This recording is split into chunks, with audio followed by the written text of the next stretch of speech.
People who read a lot all have one thing in common. They spend a lot of time reading. Speed reading is mostly a scam.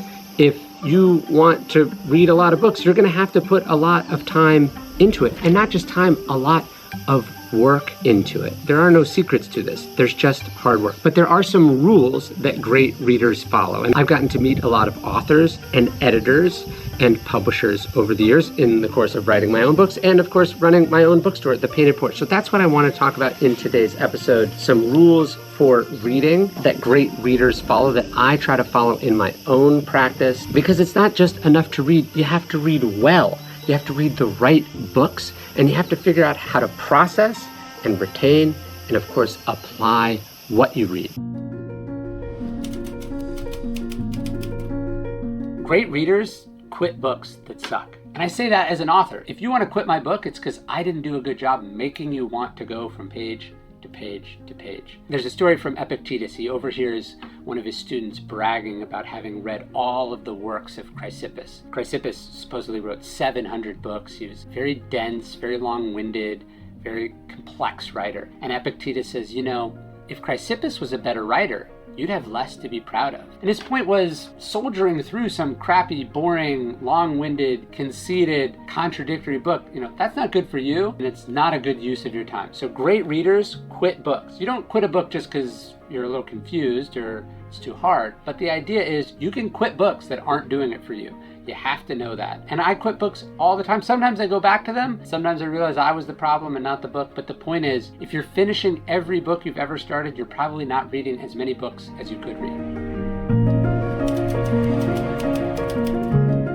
You should not feel shy about beating the hell out of the books that you read. As an author, I can tell you it's a sign that someone actually really respects the book. If it's pristine, if they're taking great care of it, that means they're not putting miles on it. I'll show you my copy of Meditations. Where is it? Look at this. I've had to tape the cover back on. It's filled with notes, different flags. I have marked almost every page of this book over the years.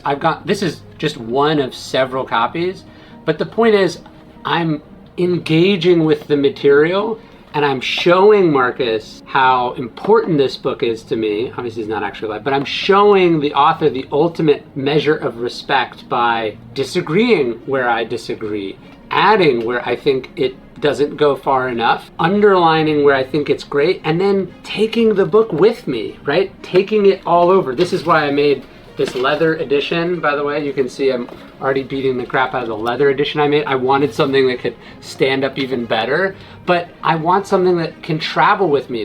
This copy's been all over the world with me, and this copy has now, in the year since it's come out, been in quite a few places, in a lot of backpacks, a lot of suitcases. It's gotten wet at the beach, it's gotten wet by the pool, I've spilled food on it. But the point is, a great reader respects the book by not respecting the book. Warren Buffett has said that the single greatest investment that he made was a book. He bought this copy of Benjamin Graham's The Intelligent Investor when he was like 19 years old. A paperback book there was probably $1, $2. He's now worth $100+ billion. That's a pretty good return on investment. But I think about this. I bought this copy of Meditations for I think like $8 on Amazon in 2006, and it's changed the course of my life. It's returned that $10 many, many times over. You wouldn't be watching this YouTube channel had I not made that investment and I gone, oh, there's a free copy on the internet, maybe I'll do that. No, great readers, when they see a book they like, they buy it. They don't go, oh, I'll wait for it to come out in paperback or maybe I'll borrow it. No, find a way to get the book. Buy it. Consider the books that you buy an investment, because they are. One of the best ways to understand the present is, of course, to study the past. And when you read the Stoics and you read about the Stoics, you get insights into the timelessness, the universalness, the commonalities between human beings that help you understand what is going on in this current moment. Reading about the clash between Cato and Caesar helps you understand the different types of political ambition, the different types of politicians that are out there. Reading about the Catiline conspiracy could give you insights into the insurrection on January 6th. Reading about the Antonine Plague, which Marcus Aurelius lived through, gives you insight into COVID. Marcus Aurelius has a line in Meditations that we don't think think of Meditations as being a plague book, but it is. He says there's two types of pestilences. There's the plague that destroys your life. There's the one that destroys your character. He was talking about the cruelty, the indifference, the selfishness that people exhibited in his own time that we saw again in 2020, 21, 2022. And the point is, you can read the Stoics, you're reading about ancient Greece and ancient Rome, you're reading about people who lived so long ago that were seemingly inconceivably different from you, and then you realize they're not at all. So we read the Stoics and we read about the Stoics, we read the period they're in, so we can understand this current moment in a less partisan and a less politicized and a less recency bias kind of a way. That's one of the great things about reading philosophy and history.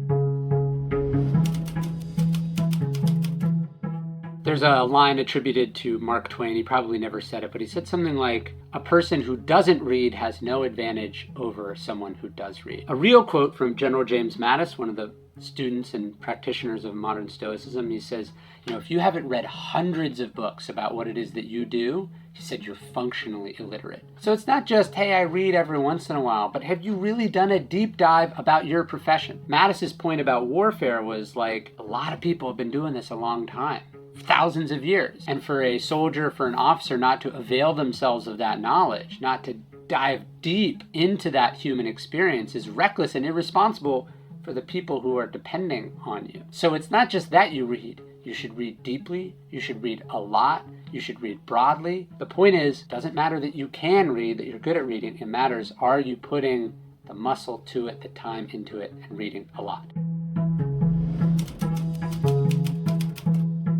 One of the things Marcus Aurelius says that he gets from his philosophy teacher Rusticus, he says, is to never be satisfied just getting the gist of things. He says you have to really understand what's going on. You have to really, really understand it. If you're just okay getting the gist of it, read a tweet or a Wikipedia page or watch a documentary or a TikTok. Reading, by definition, is the opportunity to fully understand something, to read it in long form. You gotta go long. You gotta go in depth. Don't be satisfied with getting the gist. Read the intros. Look through the footnotes. Read a review of the book, right? Read a scholarly work on it also. Read the Wikipedia page about it. Watch videos about it also.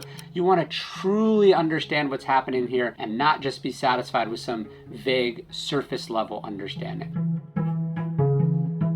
In the same way that you want to take care of your physical health, whether we're talking about running or going to the gym or watching what you eat, I think you want to take care of your mind. Philosophy is part of that, but so is therapy. Therapy with a qualified professional helps you discover what you're capable of, helps you improve, helps you get better, and that's where today's sponsor, BetterHelp, comes in. You can think of BetterHelp as a tool for personal growth, helps you better understand yourself, develop better habits, better ways of coping, solving problems. A therapist, they listen, they ask questions, they help you see things from a new perspective, and then give you advice and techniques to make positive changes in your life. That's what BetterHelp does. They're on a mission to make starting therapy easier. You just fill out a questionnaire, they match you with a therapist in as few as a couple days. You can do it from the comfort of your house, car, or on a walk. Wherever works best for you. And with over 7,000 reviews and a 4.3 rating on Trustpilot, BetterHelp is a platform you can trust. You can click the link in the description below or just go to betterhelp.com/dailystoic and you can get 10% off your first month of therapy. It's not just that you read, but how are you taking notes? How are you recording and capturing that information? These are just some of my note cards. This is my commonplace book, all the notes I have taken on books that I've read. Each one of these, like here, this is the book that I'm working on now. All of these are notes that more or less came out of books that I read. I read a lot of books, right? It's not just that you read as a Stoic, but how are you organizing, contextualizing, reworking, working with that information? Think about what Marcus Aurelius's Meditations is. It's filled with quotes. It's filled with fragments of the works from the other philosophers, lines from plays that he liked. So how are you organizing and connecting and recording this information so you can draw on it, that it's not just trapped in these different books that you've read? You want to get it from the books, but then get it out of the books, right? And in that process, it also helps you get it into your actual life. So this is a really important practice for the Stoics. I have a whole video on how to keep a commonplace book. I'll link to that here. You can also check it out in the description. I read a lot. It's sort of my job. You can't write without reading. But for almost 15 years now, once a month, I send out an email with my favorite book recommendations for that month. Books that I've been reading, books that I've been going through, books that changed my life, that inspired me, that I think connect to what's happening in the world. And you could sign up right now at ryanholiday.net/reading list. There's that great line from Epictetus, you can't learn that which you think you already know. The point is to read people you disagree with, to seek out things that you don't know about. You're reading to learn that which you don't already know. There's this great line from the physicist John Wheeler. He says, as our island of knowledge grows, so does the shoreline of ignorance. One of the things I love about books is they introduce me to things that I didn't know about. If I read another book about the Civil War, which I've read so many books about, I'm always surprised to learn things that I thought I knew about, and it turns out I didn't know about this whole other part of it. So we read widely, we read deeply, but we never think we've got it. We never think we know it. We're always looking for more. At the same time, Seneca says we often get way too distracted by surface level details. He was talking about even in his own time, people wanted to know where the events of the Odyssey happened. And he said they're getting caught up on whether it's real or not, whether Odysseus actually went through this storm or that one. He says, meanwhile, they've got storms going on in their own life. So it can be interesting to get into some of these debates, but at the same time, he's saying the point of reading is to get the moral message, is to get the lesson out of the text. It's good to have recall and take notes and write stuff down, of course, but you're not reading to produce a book report.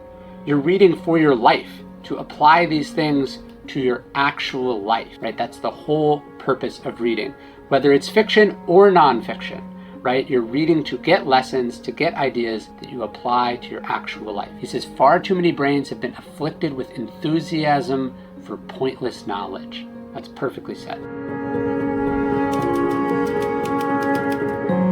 It's not just that you read, but that you reread. Seneca says we want to linger on the works of the master thinkers. Like, let me see, here's my copy of Seneca. You can see there's different highlighting, different pens, because I've read it more than once. And every time I read it or pick it back up, I get something else out of it. I've read this translation, and then Seneca's letters here. This is a different translation of the first 65 of the letters.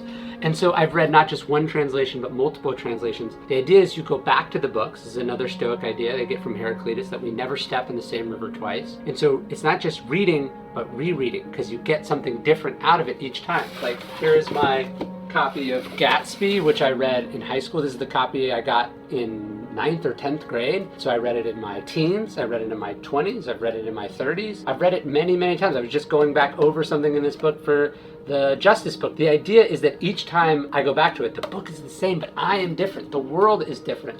And thus, we benefit by not just reading, but also rereading.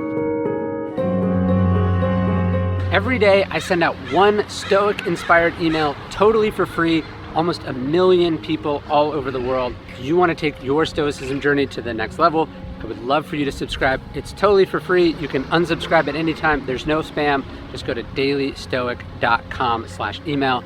Love to see you there.